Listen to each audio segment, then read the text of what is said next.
Hello friends, इस video में हम लोग ये डिस्कस करेंगे कि हम लोग हर साल 50,000 से 1 लाख माइक्रो प्लास्टिक पार्टिकल्स अपने शरीर में लेके जा रहे हैं। हम लोग खाने से, पीने के पानी से और हवा में सांस लेते हैं तो माइक्रो प्लास्टिक पार्टिकल्स इनहेल कर रहे हैं और खा रहे हैं और पी रहे हैं।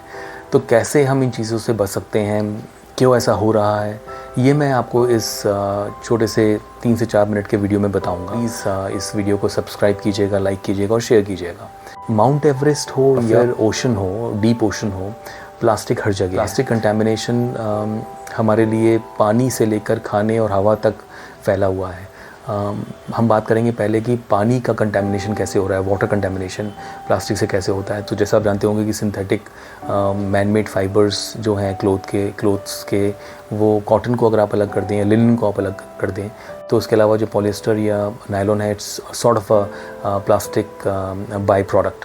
तो ये हम रिसाइकिल कर रहे हैं, which is very good. But होता ये है कि 60 to 70% ऑफ दीज क्लोथ्स और 80% of these clothes gets dumped to either landfill sites और they get dumped to oceans.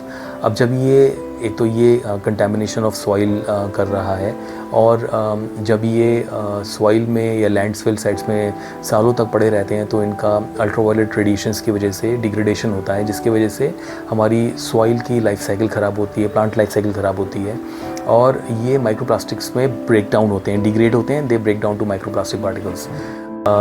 Second thing is when this goes to ocean, तो ocean में भी ये हमारे पानी को दूषित करते हैं, क्योंकि माइक्रोप्लास्टिक पार्टिकल्स वहाँ भी रिलीज़ होते हैं because of multiple cycles of water pressure.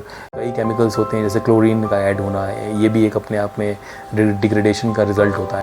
जब ये माइक्रोप्लास्टिक पार्टिकल्स हमारे फ़िश खाती है और उस सी फूड के थ्रू वो हमारे ह्यूमन बॉडी में इंजेस्ट होता है। इनफैक्ट जब हमारे वॉशिंग मशीन से जब हमारे क्लोथ्स वॉश होते हैं तो उससे भी माइक्रोप्लास्टिक पार्टिकल्स ब्रेक डाउन होते हैं, क्योंकि न्यूमरस साइकिल्स, वॉश साइकिल जो है मैकेनिकल फोर्स से और केमिकल्स जो ऐड होते हैं उससे वो थ्रेड्स ऑफ माइक्रोप्लास्टिक्स वो रिलीज़ होते हैं और वो ड्रेनेज के थ्रू ओशन में या रिवर बेल्ट में आते हैं। So it again it impacts your marine life and it comes back to human beings जब हम वो सी फूड इन्जॉय करते हैं। जो दूसरी चीज़ होती है वो है केमिकल एडल्ट्रेशन। जैसे जब हम अपना खाना खाते हैं और अगर हम वो प्लास्टिक के कंटेनर्स में खाना खा रहे हैं तो प्लास्टिक के कंटेनर्स से BPA रिलीज़ होता है जब गर्म खाना उसमें सर्व होता है। कोई भी गर्म चीज़ 60 डिग्री सेल्सियस से ऊपर, 60 डिग्री सेल्सियस से ऊपर BPA रिलीज़ करेगा अगर वो प्लास्टिक पेट से नहीं बना है, और if it is PET which is sort of polymer for plastic. So अगर वो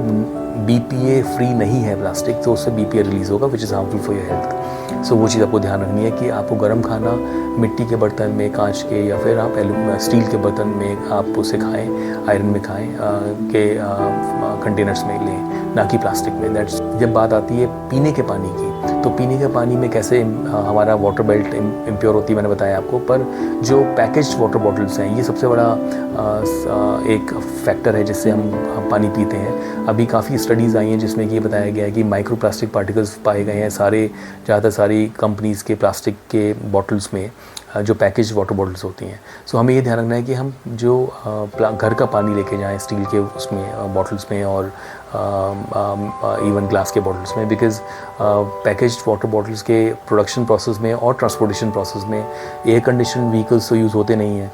एक्सेसिव हीट और ग्रीन हाउस इफेक्ट और प्रोडक्शन प्रोसेस के जो हीटिंग इफेक्ट हैं या केमिकल रिएक्शंस की वजह से माइक्रोप्लास्टिक पार्टिकल्स रिलीज़ होता है पानी के अंदर, और वो हम पीते हैं तो वो नुकसान देगा, कहीं ना कहीं वो आपको नुकसान देगा।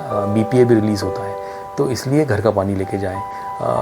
तीसरी चीज़ जो है वो है जब हमारे सड़क पे हम टायर्स जब रन होते हैं तो उससे हीटिंग प्रोसेस से और मैकेनिकल फ्रिक्शन से, मैकेनिकल एनर्जी से और फ्रिक्शनल प्रोसेस से माइक्रोप्लास्टिक पार्टिकल्स, क्योंकि टायर जो है वो 19% ऑफ नेचुरल रबर है, 24% ऑफ सिंथेटिक रबर है, तो synthetic rubber is a plastic.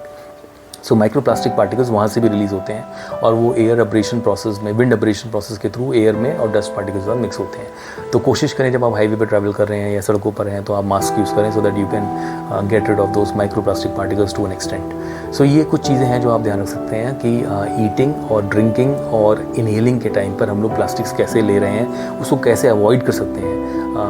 पानी की बॉटल की जगह, पैकेज पानी की बॉटल की जगह घर का पानी यूज़ करें। Instead of using using the plastic boxes, food in plastic boxes, use steel containers या फिर मिट्टी के बर्तन यूज़ करें. और when you are going on highways, make sure that you use masks so that you can keep yourself safe. I hope this information was helpful. Thank you very much and take care. Bye.